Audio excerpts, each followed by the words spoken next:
മനുഷ്യ മനസ്സുകളിൽ നിരന്തരം ദുർബോധനം ചെയ്തുകൊണ്ട് മനുഷ്യനെ വഴിതെറ്റിക്കുന്ന പിശാചിന് ഏറ്റവും ഇഷ്ടം ഒരാൾ മദ്യപാനിയാകലാണോ, ഒരാൾ വ്യഭിചാരിയാകലാണോ, ഒരാൾ നിസ്കാരം കൈയൊഴിക്കലാണോ, ഒരാൾ നോമ്പ് ഒഴിവാക്കലാണോ?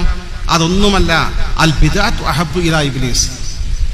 ഒരാൾ ബിദ്അഈ വിശ്വാസത്തിൽ അകപ്പെടലാണ് പിശാചിന് ഏറ്റവും ഇഷ്ടം. മിനൽ മാസിയ, മറ്റേത് തെറ്റുകളിൽ മുഴുകുന്നതിനേക്കാളും. അതെന്താ കാരണം?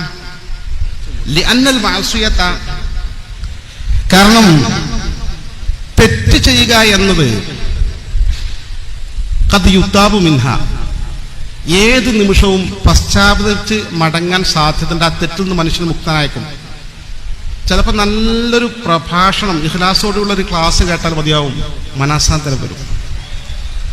ചിലപ്പോൾ നല്ല സ്വാലിഹായ ഒരു മനുഷ്യനെ സമീപിച്ച് ദുആ ചെയ്യണം എന്നാൽ ചിലപ്പോൾ നമ്മുടെ തലയിലോ കൈ വെച്ച് 2 വാക്ക് ഉപദേശിച്ചാൽ അത് നമ്മുടെ ചിലപ്പോൾ മനസ്സിനെ മാറ്റിമറിക്കും. പല സാധ്യതകളുണ്ട് തെറ്റ് ചെയ്യുന്ന ആളുകൾക്ക് പശ്ചാത്തപിച്ച് മടങ്ങാൻ. എന്നാൽ വൽ ബിദ്അ ലാ യുതാബു മിൻഹ, ബിദ്അത്തിലകപ്പെട്ടാൽ തിരിച്ചു വരാൻ വളരെ സാധ്യത കുറവാണ്. പശ്ചാത്തപിക്കുന്ന പ്രശ്നമേ ഇല്ല. കാരണം താൻ നിലകൊള്ളുന്ന വിഷയം, ആശയം ശരിയാണെന്നാണ് അവൻ വിശ്വസിക്കുന്നത്. തെറ്റ് ചെയ്യുന്നവനറിയാം ഞാൻ തെറ്റാണ് ചെയ്യുന്നത്, ഇത് ഗൗരവമാണെന്ന് അറിയാം. പക്ഷേ ചില സാഹചര്യങ്ങൾ നിമിത്തം തെറ്റിൽ പെട്ടുപോയി.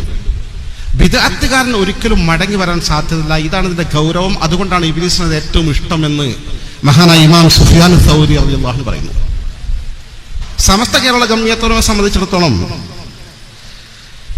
കേരളത്തിൽ പ്രത്യക്ഷപ്പെട്ട ബിദ്അഈ കക്ഷികളെ യഥാസമയം മനസ്സിലാക്കി പഠിച്ചറിഞ്ഞ് ഇവർ ബിദ്അത്തുകാരാണ്, മുബ്തദിഈകളാണ്, അതുകൊണ്ട് അവരിൽ നിന്ന് വിട്ടുനിൽക്കണം, അകന്നു നിൽക്കണമെന്ന് കൃത്യമായി കേരളീയ മുസ്ലിം സമാജത്തെ ബോധ്യപ്പെടുത്തിയിട്ടുണ്ട്, പഠിപ്പിച്ചിട്ടുണ്ട്, ഇന്നും പഠിപ്പിച്ചുകൊണ്ടിരിക്കുന്നു.